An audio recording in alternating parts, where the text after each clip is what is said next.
ایک روز وہ میرے گھر پر بیٹھے آپس میں گفتگو کر رہے تھے اور میں حیرت سے ان کی باتیں سن رہا تھا۔ اکرم نے کہا کہ یار طبیعت بوجھل ہے، ادھر جانا چاہیے۔ دوسرا بولا اس بار شاہد سے کہنا پھر اس لڑکی سے نہ ملا دے جس کا نام ہم نے روتی صورت رکھا ہے، ہر وقت روتی رہتی ہے۔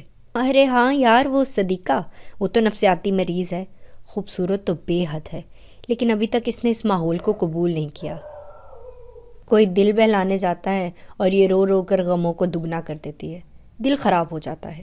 میرے دوسرے دوست نے بھی تائید کی۔ تیسرے دوست نے کہا یار مجھے تو ترس آتا ہے اس کمبخت پر، ایک بندے نے اسے دھوکہ دیا اور یہاں لے آیا نوکری کا جھانسا دے کر۔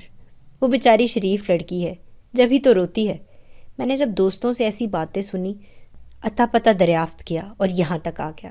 جب پہلی نظر تم پر پڑی تو تمہاری اچھی صورت سے میں متاثر ہوا، مگر تم سے بات کرتے ہی معلوم ہو گیا کہ تمہیں طوائف ضرور بنا دیا گیا ہے، مگر تمہارے اس سجے ہوئے جسم کے اندر ایک شریف عورت ابھی بھی زندہ ہے۔ اچھا بتاؤ تم یہاں تک کیسے پہنچی اور کون لایا تھا تمہیں یہاں؟ تبھی میں نے اپنی ساری کہانی نسیم کو سنا دی۔ میری کہانی سن کر اس کے دل میں رحم جاگ گیا۔ اس نے کہا صدیقہ، اگر واقعی تم سچی ہو اور اس گندگی سے چھٹکارا چاہتی ہو تو یہاں سے اسی وقت نکل چلو، میں تم سے شادی کروں گا۔ مجھے اپنے کانوں پر یقین نہیں آ رہا تھا، مگر میں راضی ہو گئی۔ اور پھر رات کے 12 بجے وہ مجھے وہاں سے کسی طرح نکال کر اپنے فلیٹ میں لے آیا۔ صبح ہم نے نکاح کیا اور میاں بیوی جیسے مقدس بندھن میں بندھ گئے۔ چند دن بعد نسیم نے اپنے گھر والوں سے رابطہ کیا اور ان کو خوشخبری دی کہ اس نے شادی کر لی ہے۔ وہ اس فعل پر ان سے معافی کا طلبگار تھا کہ اپنوں سے اجازت لیے بغیر اس نے شادی کر لی اور ان کو شامل تک نہیں کیا۔ بہرحال اپنے تو اپنے ہوتے ہیں، انہوں نے نسیم کو نہ صرف معاف کر دیا بلکہ کہا کہ اپنی دلہن کو ساتھ لے کر گھر آ جاؤ، وہ جیسی بھی ہے ہمیں قبول ہے، ہماری بہو بن گئی ہے تو قبول کرنا ہی ہے۔ اس امید افزا جواب کے ملتے ہی نسیم خوش ہو گیا اور مجھے لے کر اپنے گھر والوں کے پاس گیا۔ جیسا کہ انہوں نے کہا تھا کہ بہو بن گئی ہے تو جیسی بھی ہے ہم قبول کر لیں گے۔ نسیم کے ماں باپ بہن بھائیوں نے مجھے قبول کر لیا اور وہی عزت دی جیسی کہ ایک بہو کو ملنی چاہیے۔ اب میں نسیم کے گھر والوں کے ساتھ ان کے گھر رہنے لگی۔ نسیم اور میں بہت خوش تھے کہ ہم اپنوں میں آ گئے ہیں، اکیلے جیون کی سختیاں سہنے سے بچ گئے ہیں۔ شادی کو 4 برس بیت گئے، لیکن میں اولاد کی نعمت سے اب تک محروم تھی۔ ساس لیڈی ڈاکٹر کے پاس لے گئی، اس نے بتا دیا کہ اولاد نہیں ہو سکتی۔ اولاد نہ ہونے پر بھی نسیم مجھے چاہتے تھے۔ میں ان سے کہتی تھی کہ میری طرف نہ دیکھو اور دوسری شادی کر لو، اولاد تو اللہ کی نعمت ہے، آپ کیوں میری وجہ سے اس نعمت سے ترسیں؟ تب وہ کہتے کہ تم پہ کبھی سوتن نہیں لاؤں گا اور کبھی دوسری شادی نہیں کروں گا، تمہارا کیا قصور ہے؟ میں کیوں تم پر ظلم توڑوں؟ پہلے کیا تم نے کم دکھ اٹھائے ہیں؟ آپ نے ایک بار قربانی دی ہے، اس احسان کو نہیں بھول سکتی، اب دوسری قربانی نہ دے۔ تو نسیم کہتے تھے جب قربانی دی ہے تو پوری طرح کروں گا، ورنہ قربانی ضائع ہو جائے گی۔ وہ مجھ سے جو اتنا پیار کرتے تھے، میں بھی دل و جان سے انہیں چاہنے لگی تھی۔ وہ اچھے انسان تھے، میں بھی اچھے دل کی تھی۔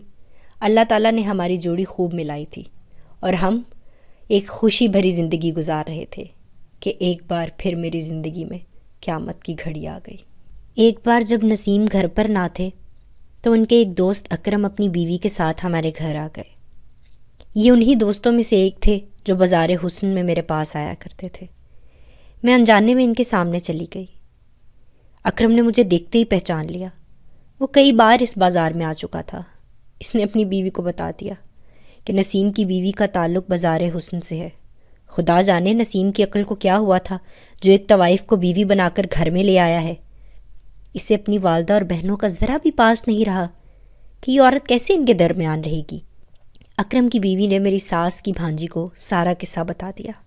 اس نے اس سے دوستی کر لی تھی اور وہ بھی پیٹ کی اتنی ہلکی نکلی کہ سب کو بتا دیا اور یوں بات سارے خاندان میں پھیل گئی۔ میری ساس اور نندوں کو جب یہ قصہ پتہ چلا تو انہوں نے نسیم سے پوچھا، تب حقیقت انہوں نے بتا کر کہا کہ حالات نے صدیقہ پر ستم کیا ہے، اس کا کوئی قصور نہیں ہے، میں اسے گناہ گار نہیں سمجھتا، نیکی سمجھ کر اس کے ساتھ نکاح کیا ہے۔ کوئی کچھ بھی کہے، مجھے ہرگز اس کی پرواہ نہیں، ہم اپنے گھر میں خوش ہیں، کوئی ہم سے ناطہ رکھے یا نہ رکھے۔ میری ساس نے اعتراض کیا کہ اگر طوائف کو بیوی بنا لیا تھا تو ہمیں پہلے بتانا تھا، ہم تم کو یہاں اسے لا بسانے کا بالکل نہ کہتے۔ اب تم لوگ ہم سے الگ ہو جاؤ اور علیحدہ رہو، کیونکہ میری بچیوں کی ابھی شادی ہونی ہے، ان کے رشتے ہونے ہیں، اور جس گھر کی بہو طوائف زادی ہو اس گھر کی بچیوں کے رشتے کون لائے گا؟ میری بیٹیاں تو بن بیاہ ہی رہ جائیں گی۔ کون سا شریف گھرانہ میری بیٹیوں کو رشتہ دے گا؟ جب میں نے ساس کے منہ سے یہ الفاظ سنے تو مجھے اپنے کانوں پر یقین نہ آیا۔ وہ کہہ رہی تھیں اور میں سن رہی تھی۔ میں تو ساس ہوں، اگر صدیقہ کے والدین بھی اس کے حالات جان لیں تو اسے بیٹی کہہ کر بلانا پسند نہ کریں۔ یہ اور ایسی باتیں میرے لیے سہانے روح ہو گئیں۔ تبھی مجبور ہو کر نسیم نے گھر کرائے کا لیا اور الگ ہو گئے۔ میں اب اپنے شوہر کے والدین کے ساتھ نہیں رہتی تھی۔ ان کے بہن بھائی اور رشتہ دار بھی مجھ سے نہیں ملتے تھے۔ اتفاقاً کبھی مل جاتے تو کترا کر ایسے گزر جاتے جیسے پہچانتے ہی نہ ہو۔ تب بہت دکھ ہوتا۔ میں سوچتی ہوں اگر طوائف ہونا قابل نفرت ہے تو پھر اس معاشرے کے کچھ افراد بھی قابل تعزیز ہیں۔ صرف طوائف سے ہی کیوں نفرت؟ ان لوگوں سے بھی نفرت کی جانی چاہیے جو عورت کو طوائف بناتے ہیں، اسے خریدتے ہیں اور بیچتے ہیں۔ وہ لوگ تو شرفا کی سوسائٹی میں ایسے گھل مل کے رہتے ہیں کہ پہچانے بھی نہیں جاتے، مگر عورت ہی قابل نفرت ٹھہرتی ہے، وہی گناہ گار سمجھی جاتی ہے، وہی سزاوار ہوتی ہے۔ آخر یہ بے انصافی کیوں؟ افسوس تو یہ ہے کہ جس شخص نے مجھے دلدل سے نکالا، مجھے شریفانہ زندگی دی، نیکی اور ثواب کا کام کیا، اسے بھی لوگ میرے ساتھ سزا دینے لگے۔ نسیم کو الزام دیتے کہ اس نے صدیقہ سے شادی کیوں کی؟ کیا دنیا میں شریف لڑکیوں کی کمی تھی جو یہ گندگی میں جا گرا؟ اور میں کہتی ہوں کہ شریف گھرانے کی اچھی لڑکیوں کو تو سبھی اپناتے ہیں۔ آفرین تو اس شخص پر ہے جو گناہ کی دلدل میں پھنسی کسی ایسی عورت کو اس سے نکال لایا جو دل سے شریفانہ زندگی کی آرزو مند تھی۔ اگر واقعی کوئی عورت ایسی ہو اور وہ شریفانہ زندگی کی آرزو مند ہو تو اس کو شریفانہ زندگی دینا اور گناہ آلود زندگی سے نکال لینا ایک بہت بڑی نیکی ہے۔ معاشرہ چاہے نسیم سے جتنی بھی نفرت کرے، مگر میں تو یہی کہوں گی کہ نسیم نے مجھے اپنا کر جو نیکی کی ہے اس کا اجر اس کو میرا خدا دے گا۔ تو ناظرین، یہ تھی آج کی کہانی۔ اگر آپ کو پسند آئی ہو تو اسے لائک کیجئے، شیئر کیجئے، سو امپورٹنٹ چیز کامنٹ باکس میں رائے کا اظہار ضرور کیجئے، اور اگر چینل کو سبسکرائب نہیں کیا تو وہ بھی لازمی کر لیجئے۔ اگلی کہانی تک کے لیے اللہ حافظ۔